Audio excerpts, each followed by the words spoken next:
Здравствуйте, в эфире очередной выпуск тележурнала о футболе на БСТ. На щите нашей программы написано: «Футбольный клуб Уфа, даешь премьер-лигу». И вот главные темы сегодняшнего выпуска. Его Величество футбол. 8 декабря 1956 года. Праздник планетарного масштаба. Выликаев в Уфе. Приятно, что в Уфе наконец-то футбол появился. Возвращение сына башкирского футбола. Двигаться поступательно вперед. Будем надеяться на лучшее. Республиканская федерация подвела итоги года. Мастерство не стареет. Победили заслуженно. Ветеранский футбол с золотым отливом. Традиционно начнем по хронологии. 8 декабря 1956 года стало поистине знаковой исторической датой для отечественного футбола. Что произошло в этот морозный зимний денек, спросите вы? Для начала мы опросили, что называется, футбольных людей. Какое событие произошло 8 декабря 1956 года? 56 года?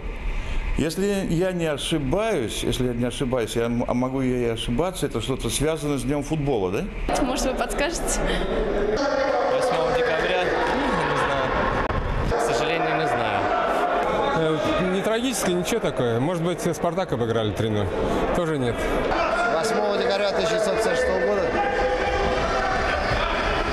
Сложно сказать. С подковыркой вопрос, на самом деле. В декабре Олимпийские игры. Мельбурн? Финал Олимпиады. Я думаю, так, да? Шамиль Газизов попал в точку. Именно 8 декабря 1956 года в далеком Мельбурне после победы над югославами футбольная сборная Советского Союза завоевала свой первый международный трофей. На пути к финалу наша команда под руководством Гавриила Качалина сначала одолела объединенную команду Германии, затем не без труда в двухматчевом противостоянии соперников из Индонезии в полуфинале братьев славян-болгар судьбу золота Олимпиады решил единственный мяч в исполнении Анатолия Ильина, который югославы пропустили в начале второго тайма финальной игры. Из 20 футболистов, входивших в состав сборной Советского Союза на Олимпиаде в Мельбурне, до сих пор здравствуют не только автор золотого гола Анатолий Ильин, но и его партнеры по команде: Никита Симонян, Алексей Парамонов, Анатолий Исаев и Юрий Беляев. От событий минувших лет к нынешним футбольный клуб Уфа начал трансферные игры со знакового приобретения. По сообщению ряда средств массовой информации, новичком нашей команды стал воспитанник стерлитамакского футбола Артур Выликаев. Уфимский футбольный клуб эту информацию пока не подтверждает, но не опровергает. Дыма без огня, как известно, не бывает. Сам Артур еще недавно играл за ярославский «Шинник» и выходил на поле против нашей команды в матче в Уфе.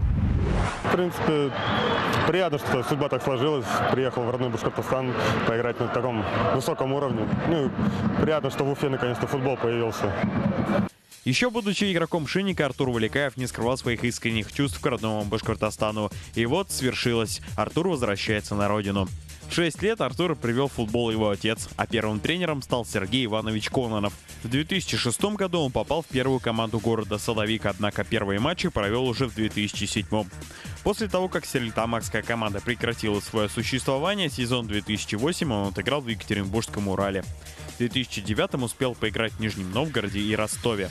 Дебютировал за ростовчан в выездном матче против «Зенита», выйдя на замену в середине второго тайма. В декабре 2010-го Выликаевым заинтересовался московский «Спартак».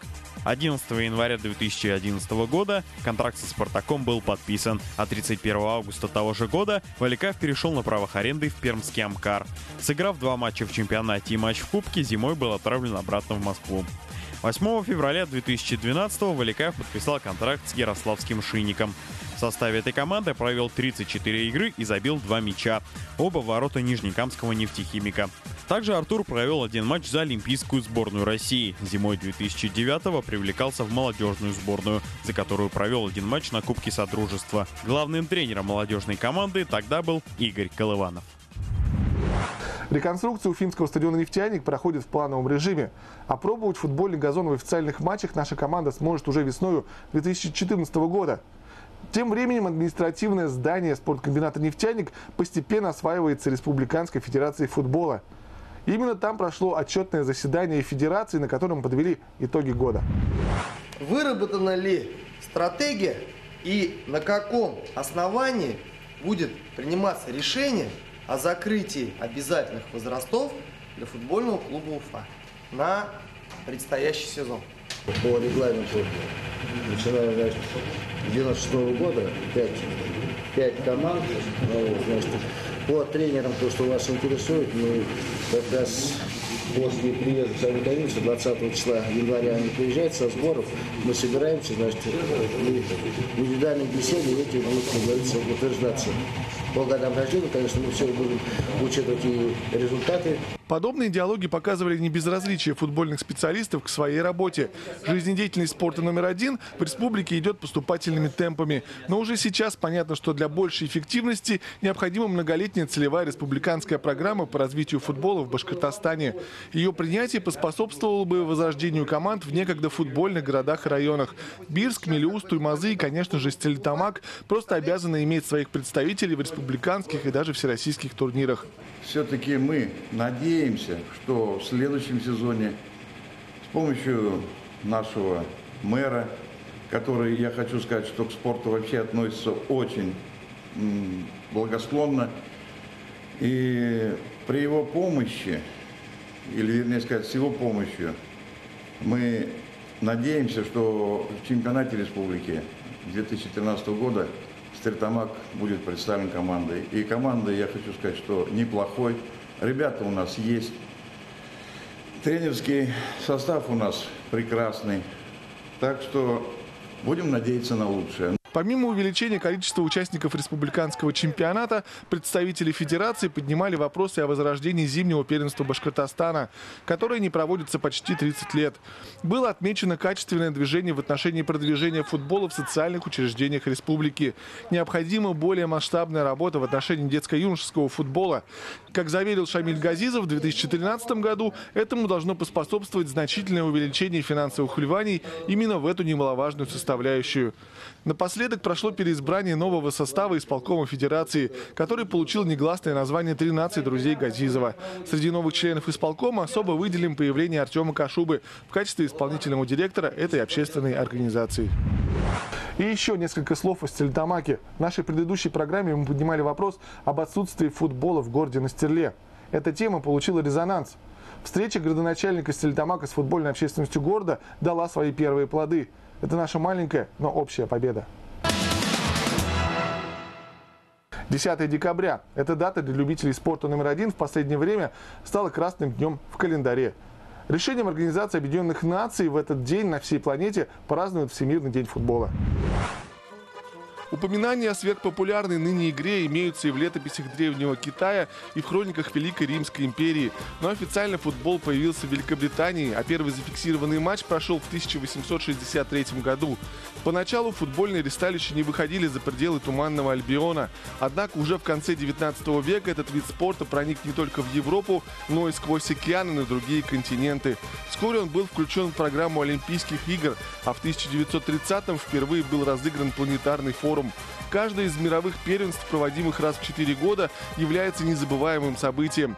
Первопроходец Уругвай, гегемония итальянцев до начала Второй мировой войны, фиаско Бразилии на домашнем мундиале в 1950-м, их же гегемония с 58 по 70-е года, с перерывом на первый и пока единственный триумф родоначальников футбола, прорыв сборной ФРГ и тотальный футбол от летучих голландцев, Аргентина с Марадоной и без, французская революция на закате 20 века и пятый титул кудесников мяча в начале 21-го, а также торжество Красной Фурии – это лишь основные веки Великой игры. А сколько легендарных матчей было сыграно на клубном уровне, от решающих встреч за Кубок Англии до искрометных поединков за Кубок Либертадорес, от битв за Кубок Метропы до финала Лиги Европейских Чемпионов. Вопрос, что было первым, курица или яйцо, просто меркнет перед глобальностью мнений, кто более велик, Пеле или Марадона. Хотя в этот спор наций и поколений всегда могут вступить и канонизированные при жизни Железный Франц Бекенбауэр, Йохан Кройф, Мишель Платини, Марко Ван Бастен, Лотар Матеус, Зинедин Зидан, Зубастик Роналдо и его португальский тезка по имени Криштиану, а также последний законодатель мод Лео Месси. Футбол – это не только игра в мяч, это смысл жизни для миллионов людей на нашей планете. Они не лукавя говорят «Его Величество – футбол». И каждый год 10 декабря в едином порыве празднуют Всемирный день главной спортивной религии мира. Уже второй год подряд Республиканская федерация проводит краткосрочный турнир, посвященный Всемирному дню футбола. В этот раз в нем приняли участие представители футбольного клуба Уфа, ветераны республиканского футбола, фанаты нашей команды, а также сборная администрации города Уфы. Фаворит первого полуфинала футбольный клуб Уфа предстал перед зрителями комбинированным составом. Административно-хозяйственное ядро и тренерский штаб клуба усилили действующие игроки Павел Аликин, Юрий Кириллов и Александр Василенко, а также дублеры уфимской команды. Главным козырем соперников, представителей фан-сектора, являлась хорошая сыгранность. Они уповали на дальние мощные удары по воротам юного Николая Махнева, а также на мастерство и реакцию собственного голкипера Рушана Шарипова. Единственный профессиональный менщик в составе обеих команд, Сергей Тамаров, играл практически без замен. Во многом его опыт и предрешил исход игры. Уфа победила 8-3. При этом в финальном матче ее состав должен был усилить главный тренер, мастер спорта международного класса Игорь Колыванов. Примете ли сегодня участие в финальном матче и какой настрой на эту игру? Обязательно. Я бы не приехал, если бы не было настоящего настроя. Я думаю, что покажем хороший футбол и постараемся завоевать первое место.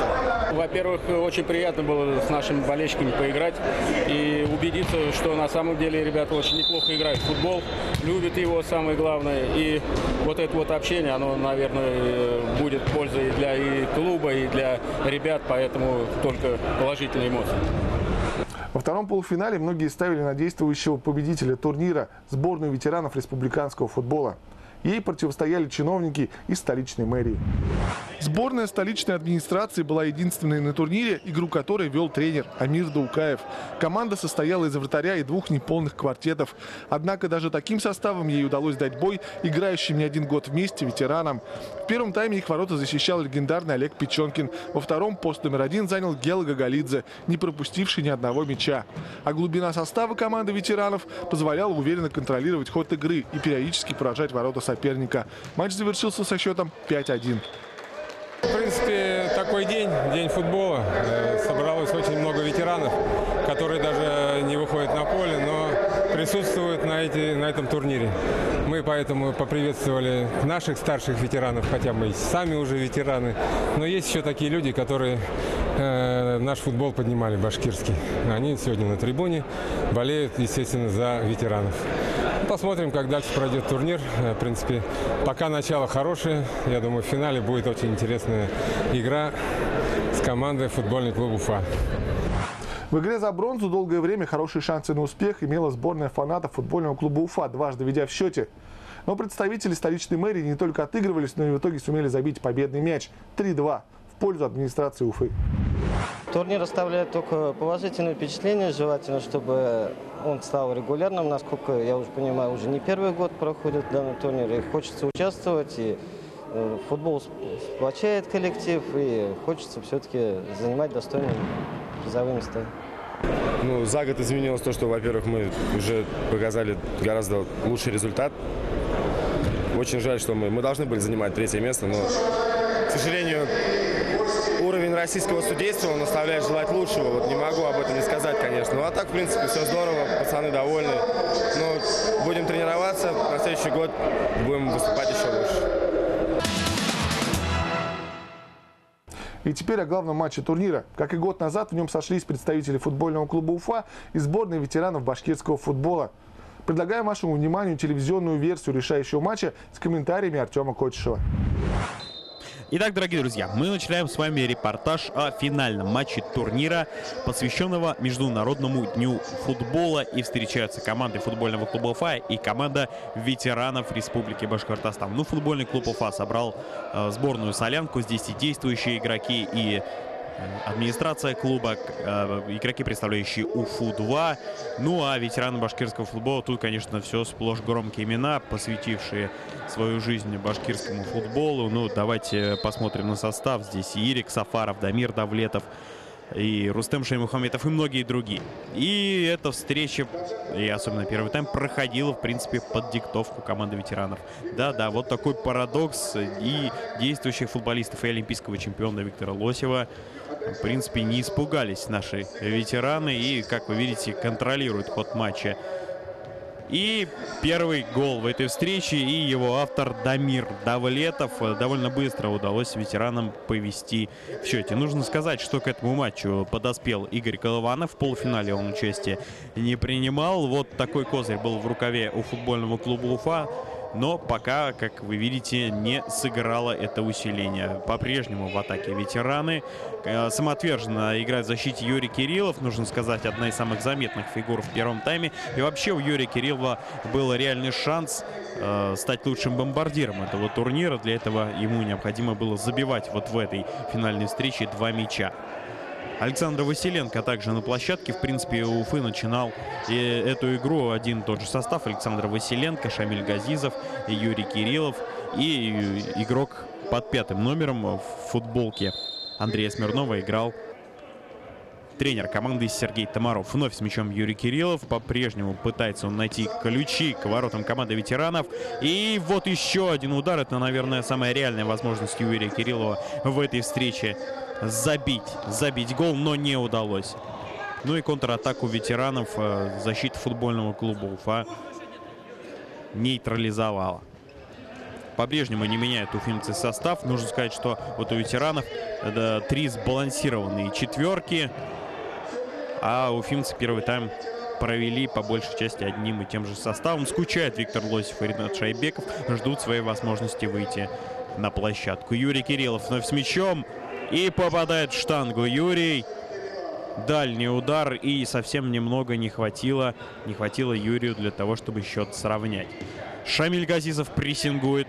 И прессинг дает свой результат. И теряют ветераны мяч. Вновь Юрий Кириллов дирижирует атаками Уфы.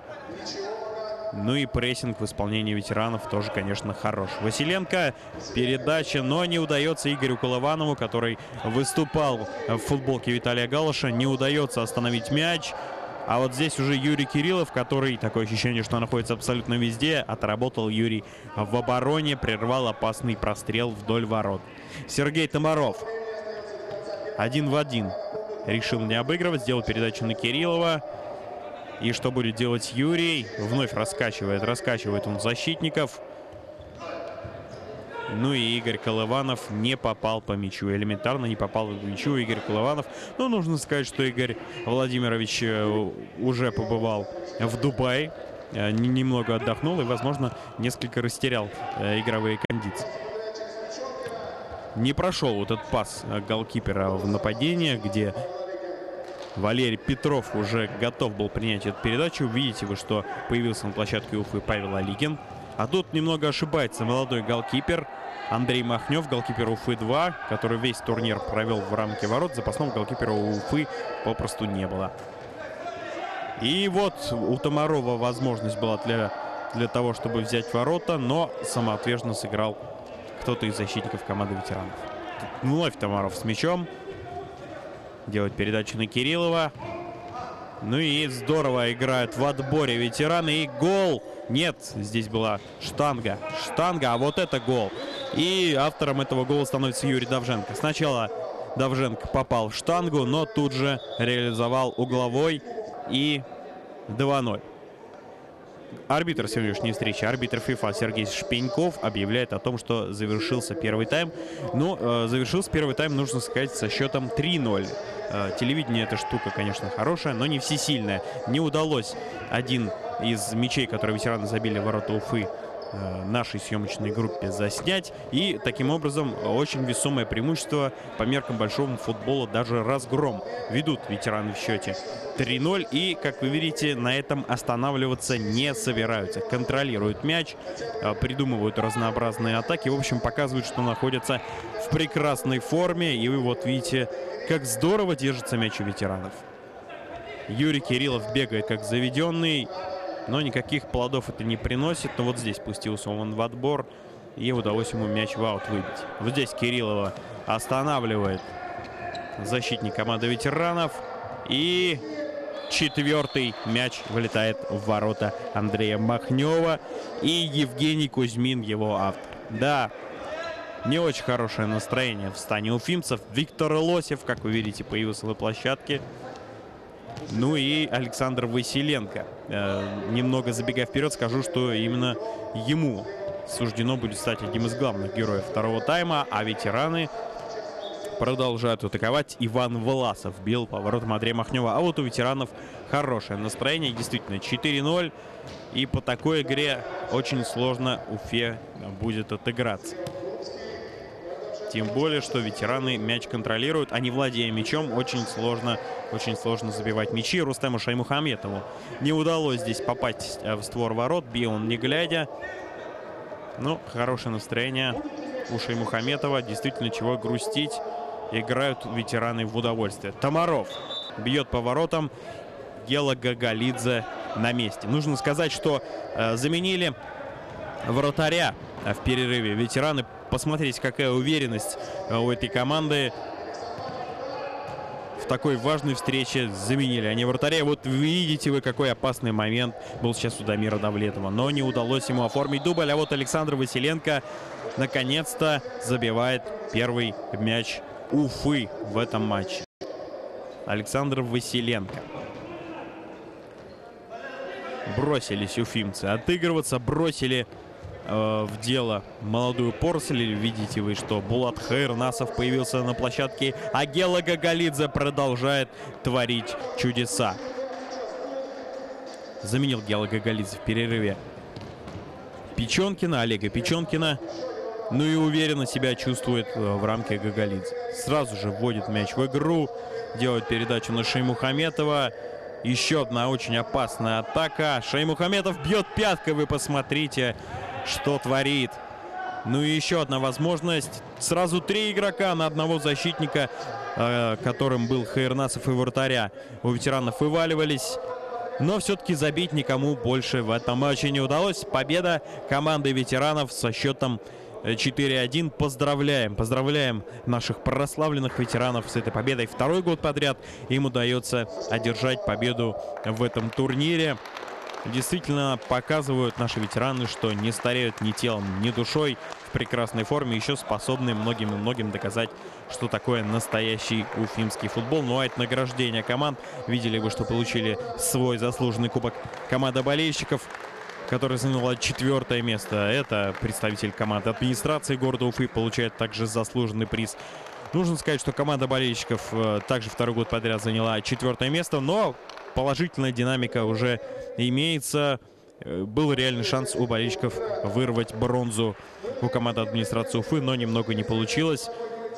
Также второй год подряд 2-е место за футбольным клубом Уфа. Ну, остается год для того, чтобы подготовиться и все-таки взять долгожданный реванш у ветеранов. И еще раз поздравляем команду ветеранов с победой в этом матче. Успехов вам, дорогие друзья. Это был Артем Кочешев.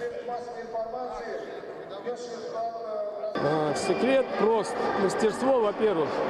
Во-вторых, ну, где-то везение, конечно. Ну и в-третьих, мы регулярно занимаемся, то есть собираемся. И я думаю, видно было, что мы, в принципе, где-то налаженные связи были. Поэтому я думаю, что закономерно это. Это получилась такая просто дружественная игра была. Но ветераны, они часто играют и в мини-футбол. Естественно, здесь у них навык чуть побольше. Я считаю, что команда их не сильнее. Поэтому победили заслуженно. На этом все. Расстаемся с вами ровно на неделю, когда у нас снова появится повод искренне воскликнуть: футбольный клуб Уфа, даешь премьер-лигу. До встречи.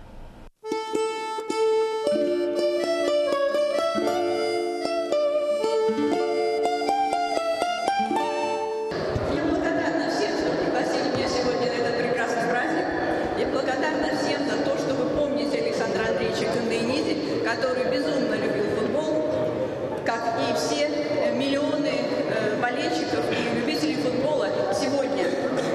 Все отмечают сегодня прекрасный праздник. И хотя люди говорят на разных языках, но языком, который сплачивает и объединяет людей, является язык футбола, потому что футбол – это универсальный язык мира.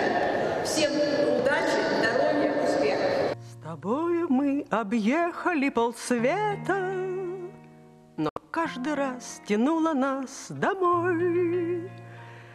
Поставь мою любимую кассету, давай передохнем перед игрой.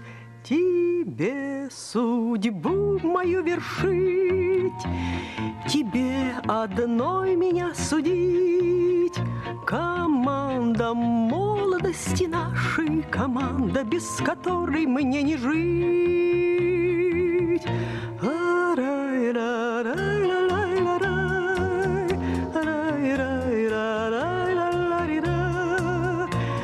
Команда молодости нашей, команда, без которой мне не жить.